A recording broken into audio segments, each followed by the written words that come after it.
పుట్టినటువంటి కుమారుని కథ చదివినప్పుడు లూకా సువార్త 15వ అధ్యాయంలో అక్కడ మనకు కనిపించేది తండ్రి యొక్క ప్రేమ, పరలోకపు తండ్రి యొక్క ప్రేమ. ఈయన పరిపూర్ణంగా ఉన్నాడు, ఆయనలో ఏ లోపము లేదు. పాత నిబంధనలో హెబేలు అర్పించినటువంటి అర్పణ కంటే శ్రేష్టమైనటువంటి అర్పణను అర్పించాడని భక్తుడు హెబ్రీ భక్తుడు 12వ అధ్యాయం 24వ వచనంలో తెలియజేస్తున్నాడు. హెబ్రీ పత్రిక 12:24లో 23 నుంచి రాయబడ్డది. 12, 23, 24.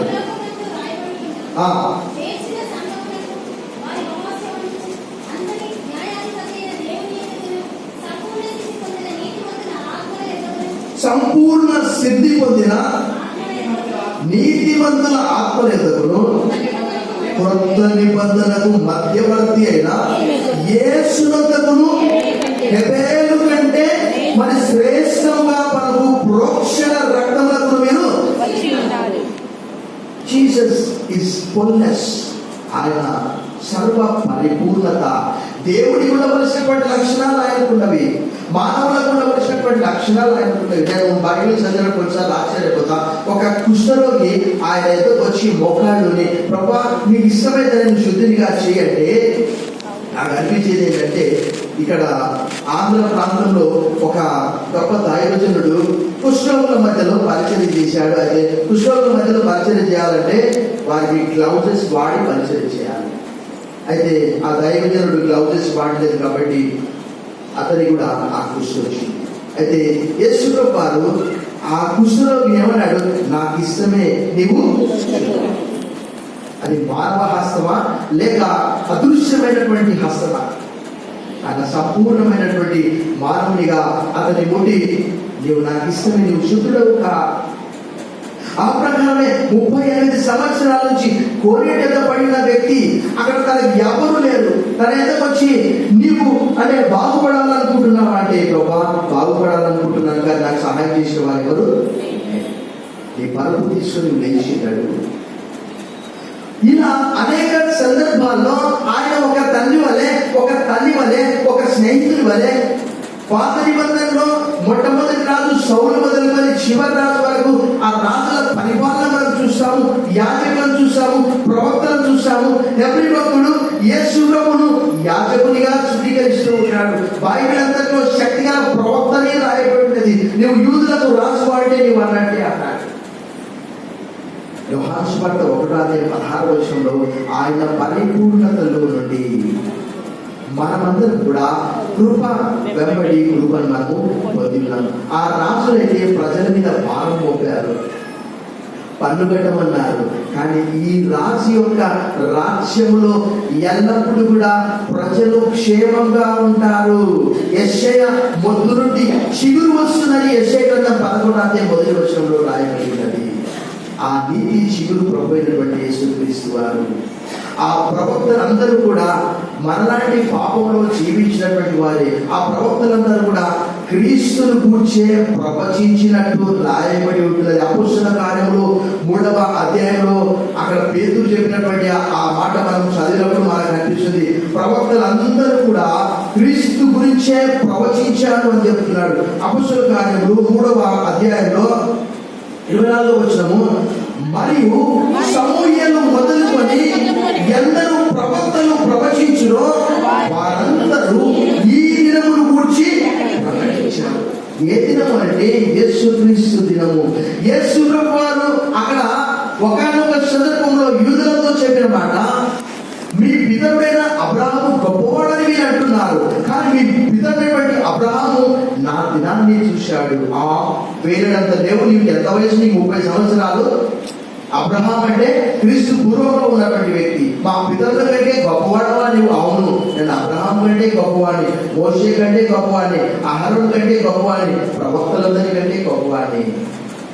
శుభవారన్న అక్కడ మతీశ్వరుడు 12వ ఇదిగో యోనా కంటే గొప్పవాడిగా ఉన్నాడు, సొలొమోను కంటే గొప్పవాడిగా ఉన్నాడు. ఆ దేవాలయం నేనే అని చెప్పినటువంటి దేవుడు. కాబట్టి అందరూ ప్రవక్తలు కూడా ఈ దినమును గురించి ప్రకటించిరి. ఆయనలో సర్వ పరిపూర్ణత ఉన్నది, ఆయనలో ఏ లోకము లేదు. ఆయన మానవునిగా ఈ లోకంలో జన్మించాడు. మనం దాదాపుగా గత మాసము చివరి దినం నుండి 29 నవంబర్ 29 నుంచి డిసెంబర్ 29 వరకు ఆయన పుట్టుకను గురించి మనం ధ్యానం చేశాము. బెత్లెహేములో జన్మించాడని, నజరేతులో పెరిగాడని, తర్వాత ఆయన యెరూషలేములో వెళ్ళి వాక్యము అందించి ఆయన చనిపోయి సమాధి చేయబడి తిరిగి లేపబడ్డాడు అన్నటువంటి ఆ విషయం కూడా ఈ చార్లెస్ స్పర్జన్ అనే ఈ గొప్ప వ్యక్తి యేసు ప్రభువు వారి సమాధి కూడా అక్కడ సాదృశ్యంగా అక్కడ కట్టబడ్డదట. అక్కడ రాయబడినటువంటి మాట ఏంటంటే ఆయన లేచి ఉన్నాడు, ఆయన ఇక్కడ లేడు. యేసు ప్రభువు వారు లేచినప్పుడు చెప్పబడినటువంటి మాట, అక్కడ రాయబడిన మాట ఏంటంటే మీరు సజీవుడైనటువంటి వారిని మృతులలో మీరు ఎందుకు వెతుకుతూ ఉన్నారు?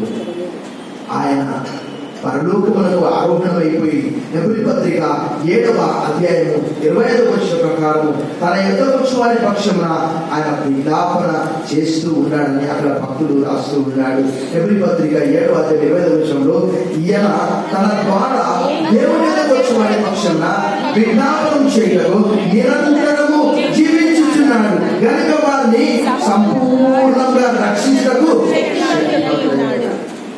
ఈ మధ్యాహ్నకాల సమయంలో మనకి ఇంకా సమయం ఎక్కువ లేదు. ఆయన మనకు అనేకమైనటువంటి భౌతిక ఆధ్యాత్మిక దీవెనలు ఇచ్చాడు.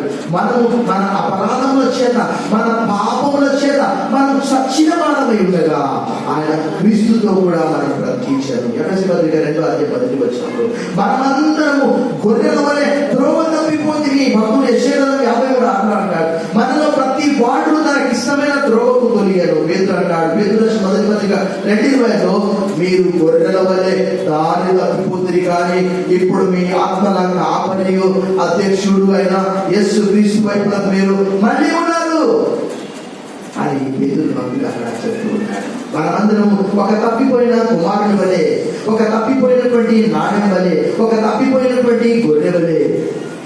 ఆ తప్పిపోయినటువంటి ఆ కుమారుడు తిరిగి వచ్చినప్పుడు ఆ పెద్ద కుమారుడు ఇంట్లో ఉండి చెప్పినటువంటి మాట, నాయన ఇదిగో ఈ కుమారుడు నీ ఆస్తి వేశ్యలతో కూడా పాడు చేశాడు. ఆయనను నువ్వు కొరికిన మాంసం తీసుకొచ్చి వధించి నూతన వస్త్రాలు ధరింపజేస్తున్నావు. నేను ఇంతకాలం నీతో కూడా ఉన్నా, నాకు ఏ విధు చేయలేదు అంటే అక్కడ తండ్రి చెప్పే మాట, రాయబడినటువంటి మాట ఏంటంటే లూకా సువార్త 15వ అధ్యాయం 30వ వచనంలో ఆ చక్కటి మాట మనం చూసాము. నీవు ఎల్లప్పుడూ నీవు నాతోనే ఉన్నావు. అందుకతడు కుమార్తె నీవెల్లప్పుడూ నాతో కూడా ఉన్నావు, నావన్నీ నీవే కదా నాయన. నీవు అడుగుడి మీకు ఇవ్వబడును, తట్టండి మీకు తెరవబడును, అడుగు ప్రతి వాడు పొందును. మత్తయి సువార్త 7:7. ప్రేమైనటువంటి దేవుడు మిగిలినారా, ఈరోజు మనకు పరలోక భౌతిక సంబంధమైనటువంటి దీవెనలు అనేకమైనటువంటి మనకి ఇచ్చాడు ఆయన.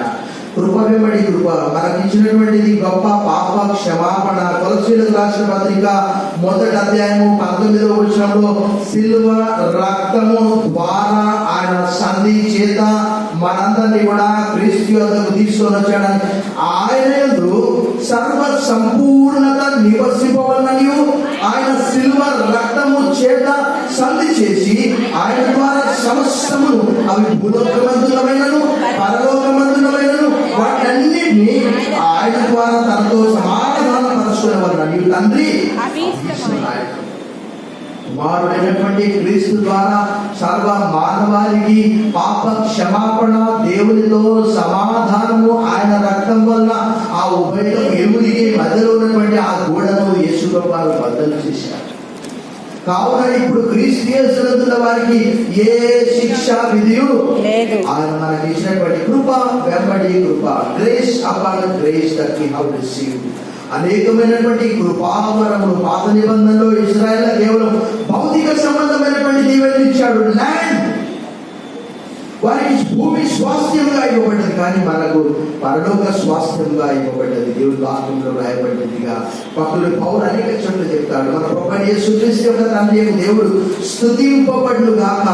ఆయన ఆత్మ సంబంధమైన ప్రతి ఆశీర్వచనం క్రీస్తులో మనకు అనుగ్రహించను. ఎఫెసీయులకు రాసిన పత్రిక 1:3, యాకోబు 1:15 అంటాడు, ప్రతి శ్రేష్టమైన ఇవి సంపూర్ణమైన ప్రతిఫలము పరసంబంధమైన జ్యోతిర్మయుడగు తండ్రి యొద్ద నుండి వచ్చి.